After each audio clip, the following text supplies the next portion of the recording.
સાગટારા પોલીસની મોટી કાર્યવાહી। આમલી જોજ ગામેથી વિદેશી દારૂની હેરાફેરી પકડાઈ। ₹74,233નો મુદ્દામાલ જપ્ત। દાહોદ જિલ્લાના સાગટારા પોલીસ સ્ટેશન દ્વારા પ્રોહિબિશન ગુનાઓ સામે સતત કાર્યવાહી કરવામાં આવી રહી છે। દાહોદ જિલ્લા પોલીસ વડા રવિરાજસિંહ જાડેજા સાહેબના માર્ગદર્શન અને સૂચન અનુસાર પોહિલેસ્ટેટ બુટલેગર થતા ગેરકાયદેસર પ્રવૃત્તિઓમાં સંકળાયેલા ઇસમો પર સતત વોચ રાખવામાં આવી રહી છે। આ અનુસંધાન સાગટારા પોલીસ સ્ટેશનના પીઆઈ જીબી પરમાર દ્વારા તમામ બીટ તથા સર્વેલન્સ સ્ટાફને સઘન પેટ્રોલિંગ કરવા સૂચના આપવામાં આવી હતી।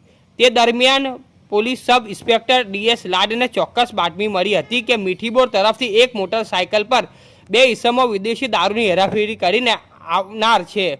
આમલી જોજ ગામે વોચ દરમિયાન બંને આરોપીને પોલીસની જોઈને ભાગવાની પ્રયાસ કરતા હતા, પરંતુ સતત પોલીસ સ્ટાફે તેમની ઝડપી લીધા। તપાસમાં તેમના કબજામાંથી ભારતીય બનાવટો વિદેશી દારૂ કુલ 256 બોટલો કિંમત ₹54,233 તથા હોન્ડા એસપી 125 શાહીન મોટરસાયકલ સહિત કુલ ₹74,233નો મુદ્દામાલ કબજે કરવામાં આવ્યો છે। આ કેસમાં આરોપી કારુભાઈ પ્રેમલાભા તોમર તથા ગુરુભાઈ રાયસિંગભાઈ નાયક વિરુદ્ધ પ્રોહિબિશન હેઠળ ગુનો દાખલ કરી ધોરણસર કાર્યવાહી હાથ ધરવામાં આવી છે। સાગટારા પોલીસની આ કાર્યવાહીથી વિસ્તારમાં દારૂની હેરાફેરી કરનાર તત્વોને ફફડાટ ફેલાયો છે। રિપોર્ટર વિપુલકુમાર બારિયા, પીપલોદ।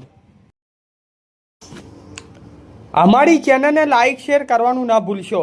ધન્યવાદ।